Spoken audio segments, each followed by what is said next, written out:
Hello everyone, welcome to History and Culture.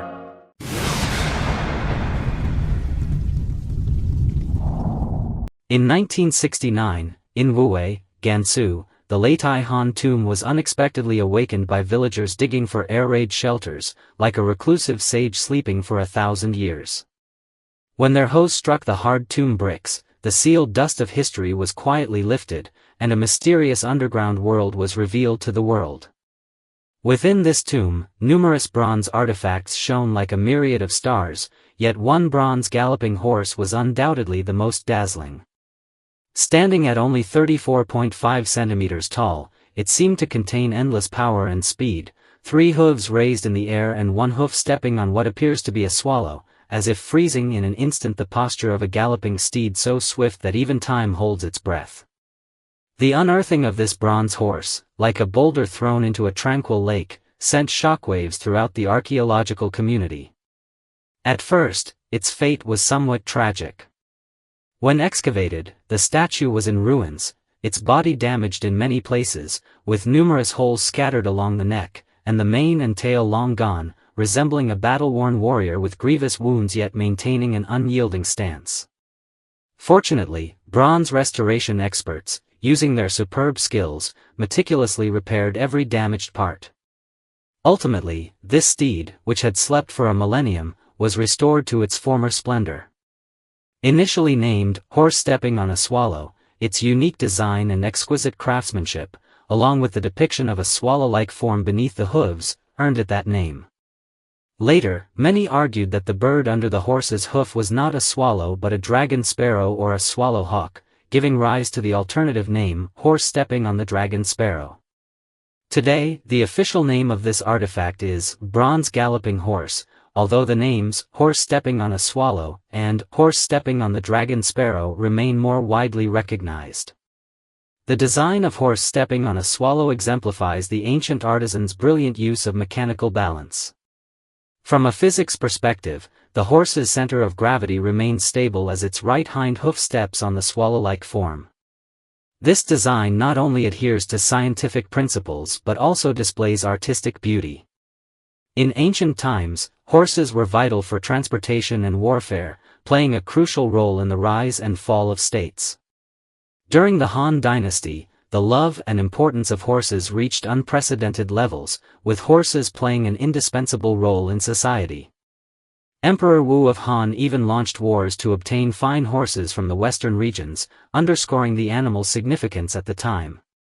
The prototype of Horse Stepping on a Swallow is thought to possibly have been a fine horse bred from a cross between western region horses and Mongolian horses, combining the advantages of both, a well-built creature with incredible speed. This horse played a major role in military and transportation endeavors during the Han Dynasty and became the divine steed in people's hearts.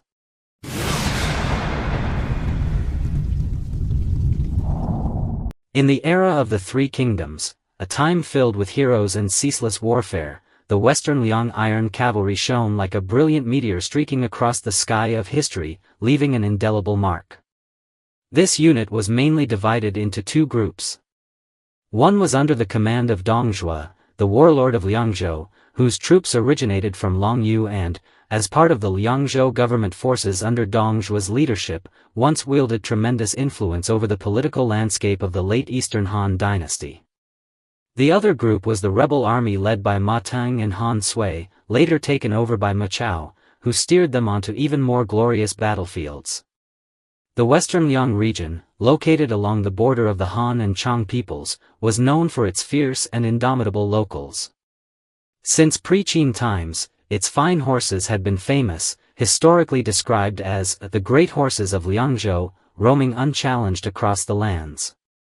Qin Shi Huang assembled a formidable cavalry with these fine horses to conquer the 6 states and unify the country. Later, Tang Taizong, Li Shimin, similarly utilized the Western Liang cavalry to establish the prosperous Zhenguan reign, keeping a vigilant eye over the world. The cavalry here fought with a ferocious and ruthless style, particularly adept at long distance, enduring raids across harsh environments such as deserts and steppes. Their equipment was superb, wearing chain mail armor for horses, made of many small connected iron plates that effectively repelled enemy attacks while allowing freedom of movement, providing solid protection. The weapons they wielded were equally formidable, powerful crossbows capable of delivering deadly blows from a distance and long spears that proved lethal in close combat, slicing through enemy defenses like sharp blades. Their combat style was deeply influenced by Chang and Xiongnu cultures. The Chang, accustomed to a nomadic lifestyle, grew up on horseback and excelled in mounted archery. The Western Liang Iron Cavalry, blending Chang equestrian and archery skills, developed a unique tactical style. They often launched light cavalry assaults, using high mobility to swiftly break through enemy lines and then drive deep into the enemy's rear to harass and attack. On the battlefield, they fought shirtless in every battle, their battle cries shaking the earth. Such fearless, do-or-die momentum struck terror into the hearts of their foes. The Wei Lu records that when Ma Chao allied with generals from Guangzhong to rebel against Cao Cao, the Chao forces marveled, exclaiming, "The elite of the soldiers from the west of the pass, only a chosen vanguard can match them."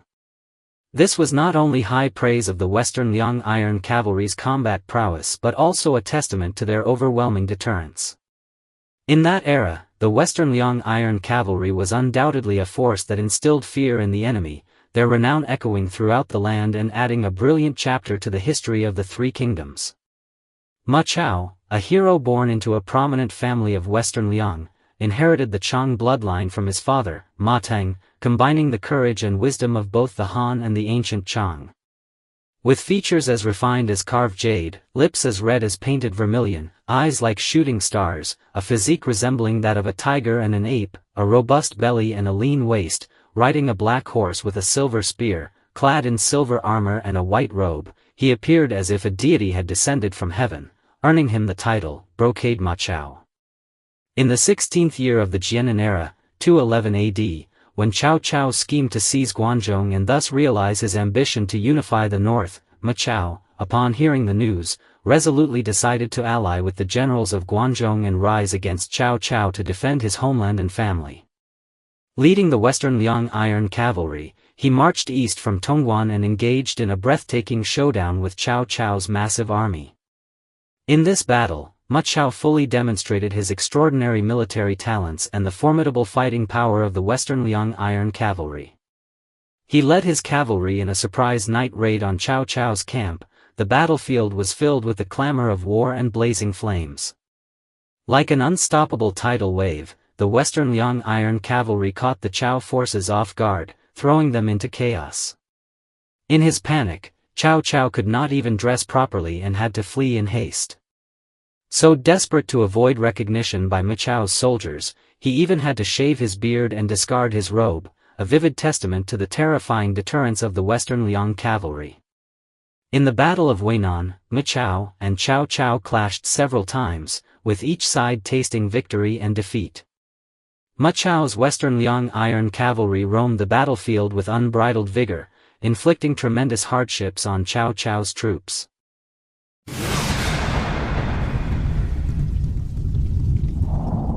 In the 16th year of the Jianan era, 211 AD, the Battle of Weinan broke out, a decisive campaign determining the fate of the Guangzhong region and a direct confrontation between the military talents of Ma Chao and Cao Cao. Ma Chao led a coalition army of 100,000 men, primarily composed of the Western Liang Iron Cavalry, and stationed his forces at Tongguan, intending to use the natural stronghold of Tongguan to block Cao Cao's advance westward. Tongguan, with the Yellow River to the north and Huashan to the south, was a key strategic pass defending the ancient capital of Chang'an. Known as the First Pass, its rugged terrain made it easy to defend but difficult to assault. Cao Cao, well aware of Tongguan's perilous terrain, understood that a frontal assault would be futile. He thus employed a feint, forcing his army close to Tongguan and displaying the intention to forcefully capture the pass, to draw all the attention of Ma Chao and the Guangzhong coalition. As expected, Ma Chao fell into the trap, concentrating a large force on defending Tongguan while neglecting the defense of Qibanjan. Seizing the opportunity, Cao Cao dispatched Su Huang and Zhu Ling with 4,000 infantry and cavalry to head north, secretly crossing Qibanjan. Su Huang and Zhu Ling succeeded in their covert river crossing and established a bridgehead on the west bank, laying the foundation for Cao Cao's subsequent operations. Soon, Ma Chao realized Cao Cao's plan. He understood that if Cao Cao's main force successfully crossed the river, it would pose a tremendous threat to his coalition. Accordingly, he suggested to Han Sui, the enemy's attempt to cross northward is surely aimed at flanking us to form an encirclement. We can station troops on the northern bank of the Weishui along the Yellow River. In less than 20 days, the Chao forces east of the Yellow River will run out of supplies, and then they will collapse without even fighting. Ma Chao's strategy showcased his acute military insight and outstanding strategic vision, which, if implemented, might have reversed the tide of the battle. However, Han Sui disagreed, citing the military maxim, attack when the enemy is halfway across, advocating to strike only when Cao Cao's army was midway through the crossing. Han Sui's decision doomed Ma Chao's plan and planted the seeds for the coalition's eventual defeat. When Cao Cao learned of Ma Chao's strategy, he lamented, if Ma Chao were not to perish, would have no place to hide. This remark reveals both his deep apprehension of Ma Chao and the formidable military prowess the latter displayed during the battle. In the 8th month of the lunar calendar, Cao Cao personally led his forces across the Yellow River from the north of Tongguan. During the crossing, he was suddenly ambushed by Ma Chao, who led over 10,000 men in a fierce attack, with arrows raining down like hail. Beside Cao Cao were only about 100 elite warriors, including Su Chu, tasked with covering the retreat, a situation fraught with peril. Seeing the danger, Su Chu immediately helped Cao Cao onto a boat, though the boatman was struck down by stray arrows. Su Chu, using a saddle as a shield with his left arm to deflect arrows, and desperately paddling with his right arm, getting hit multiple times in the process, kept Cao Cao safe. In this critical moment, Ding Fei, the county magistrate of Weinan, ordered the release of cattle and horses to serve as decoys. Sure enough, the coalition forces abandoned their pursuit and instead chased after the cattle and horses, allowing Cao Cao to successfully cross the river. Later, recalling this harrowing experience, Cao Cao laughed heartily, "Today, I was nearly finished by a petty thief." After crossing the river, Cao Cao joined forces with Su Huang and advanced southward along the river. The coalition army took up defensive positions at Huiko, where Cao Cao set up several units of feint troops, while dispatching another detachment by boat to cross the Weishui and build a floating bridge, establishing a camp at Weinan under cover of night. Ma Chao's forces attacked but were ambushed and shattered by Cao Cao's hidden troops. As time passed, Ma Chao's army, stationed for too long, began to suffer from supply shortages and declining morale. They sent envoys to negotiate the cession of the lands west of the river for peace, but Cao Cao rejected their proposals. Cao Cao, fully aware that Ma Chao's Western Liang Iron Cavalry was a formidable force against a frontal assault, resorted to Jia Su's strategy of sowing discord to dismantle the coalition from within. That same year, Cao Cao's relationship with Han Sui's father, who was recommended as a filial and incorrupt official, and who happened to be of the same generation as Han Sui, provided an opening. Cao Cao invited Han Sui to the front under the guise of reminiscing about old times. When they met, they spoke not of military matters but of old stories from the capital, clapping and laughing together in a manner that suggested deep intimacy. Observing this, Ma Chao could not help but grow suspicious of Han Sui. Seeing his first step succeed, Cao Cao continued with the next phase. He wrote a letter to Han Sui deliberately altered in many places, making it appear as if Han Sui himself had tampered with it after reading. When Ma Chao and his men saw this letter, their suspicions of secret collusion between Han Sui and Cao Cao deepened, and their trust in Han Sui completely collapsed. Cracks began to appear within the coalition, and the soldiers' morale gradually disintegrated. Recognizing that his divide and conquer strategy was effective, Cao Cao decided to launch an all-out attack. He first dispatched light troops to engage Ma Chao's forces, wearing them down. When the enemy was exhausted, he committed his elite tiger and leopard cavalry to deliver a fierce blow to Ma Chao's forces. This elite unit, Cao Cao's most formidable cavalry, raced across the battlefield like sharp blades, tearing open the enemy's defenses. Although Ma Chao's Western Liang Iron Cavalry fought valiantly, the internal command chaos and declining morale rendered them incapable of withstanding the assault of Cao Cao's Tiger and Leopard cavalry. Ultimately, the Western Liang Iron Cavalry was shattered by Cao Cao's forces, and Ma Chao managed only to retreat westward with his remnants. The Battle of Weinan ended in a victory for Cao Cao, who successfully occupied the Guangzhou region and laid a solid foundation for his future unification campaign. Ma Chao, on the other hand, suffered a devastating blow. His power was severely diminished, and he was forced to seek refuge elsewhere.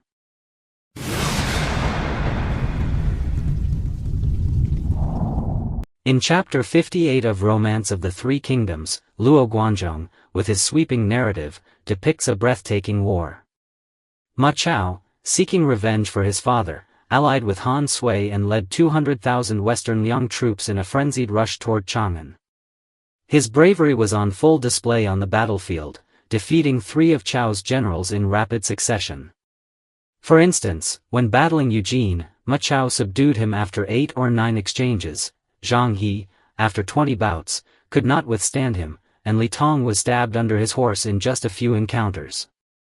Ma Chao's heroic performance instilled terror in the Chao forces, causing even Cao Cao to flee in utter disarray, shaving his beard and discarding his robe.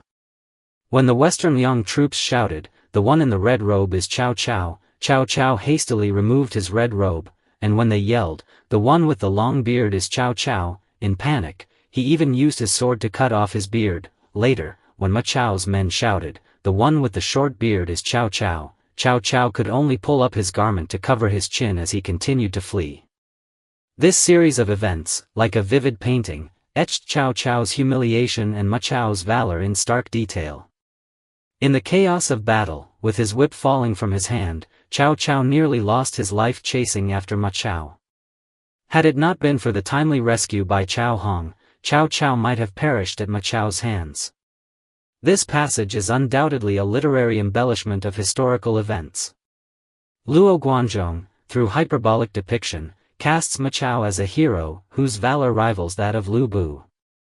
His bravery, decisiveness, and intense hatred for Cao Cao are all dramatically portrayed. At the same time, Cao Cao's disheveled flight serves to accentuate Ma Chao's might. Such artistic treatment not only enhances the dramatic appeal of the story but also deepens the reader's understanding of the heroic spirit of that era and the brutality of war. Yet, when one turns to records of the Three Kingdoms, the historical account differs somewhat from the dramatized narrative. In the official history, although Ma Chao was undoubtedly brave, the outcome of the Battle of Weinan ended in his defeat. Cao Cao successfully employed Jia Su's strategy of inciting discord, which fractured the alliance between Ma Chao and Han Sui, ultimately leading to a decisive rout as Ma Chao was forced to retreat under Cao Cao's relentless assault. After his defeat, Ma Chao wandered from one refuge to another, first seeking shelter with Zhang Lu, where he was met with suspicion rather than favor. Later, when Liu Bei attacked Lu Zhang, Ma Chao, with nowhere left to turn, joined Liu Bei. Although Liu Bei treated Ma Chao with courtesy and even conferred upon him the title of General of Agile Cavalry, in truth, Ma Chao never truly earned the trust or fully demonstrated his military talents in Liu Bei's camp. He was largely kept as a political symbol to appease the powers in the Western Liang region. Ma Chao's life was fraught with hardships and tinged with tragedy. Once the overlord of Western Liang with formidable military might, he ultimately ended up with a shattered family and a life lived under others' roofs. His final memorial, stating that 200 members of my clan were all killed by Chao, encapsulated the sorrow of a hero's downfall. In Shu Han, although he was ranked among the 5 Tiger generals, he was never able to fulfill his ambitions and spent his remaining days in gloomy desolation. This stark contrast between historical reality and literary imagination is precisely what gives Ma Chao's character its multifaceted complexity. He is both the invincible, brocade Ma Chao, of Romance of the Three Kingdoms, who made even Cao Cao tremble, and the tragic hero of Records of the Three Kingdoms, whose fate was marred by misfortune and unfulfilled aspirations. This is History and Culture channel. Like and subscribe are the biggest help and support for us. Thank you everyone. See you next time.